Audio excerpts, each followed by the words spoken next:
Right, week 16, Cardinals versus Bears. So Chicago is favored by 4.5. I'm going to take Chicago, but this is tough pick. So a couple things to consider. Uh, I think Arizona is officially out of the playoff mix. I think the Bears are technically not completely out of it, but I think for all intents and purposes they are. um, the model like Chicago was 63%, and that equates to about a 3.5 point spread, which is pretty close to what the prediction is. The raw score is pretty close to that, about a 4 point spread, and then not a whole lot of clarification from the Bayesian adjustment as well. So here's the thing: both of these teams are pretty much out of it. However, you still have players looking for contracts. You've got Justin Fields and Kyler Murray, who are both looking to make an impression to get contracts, and I would presume both of them are wanting to play for someone other than the team that they're on right now. And quite frankly, these quarterbacks have different styles, but are both very good for sure.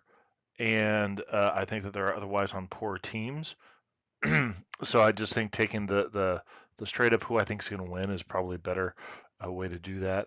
Both teams have looked good of late, particularly since both of Kyler Murray and Justin Fields have come back from injury, and both of them looked kind of poor at certain times as well. So I mean, you got to kind of look at the 49ers. A victory over Arizona. Arizona, it's like, hey, you put up 29 points on a San Francisco defense. That says something for sure. Then you got the Bears. Well, they just plain beat up on Detroit. I mean, you just have to take that for what it is. You're like, wow.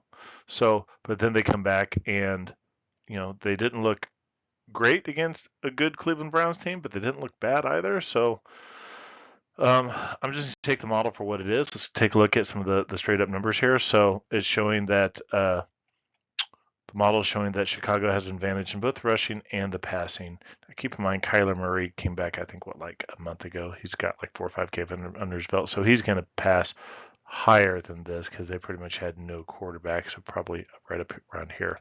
And they don't have a bad running game, although most likely some of that has to do with early in the year. That's all they had.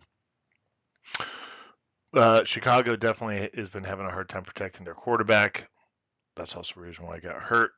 And then when we come down here for Arizona, you got issues with interception. I think Kyler Murray's always had that problem. I will point out that Chicago's got some more explosiveness, and that certainly makes a difference.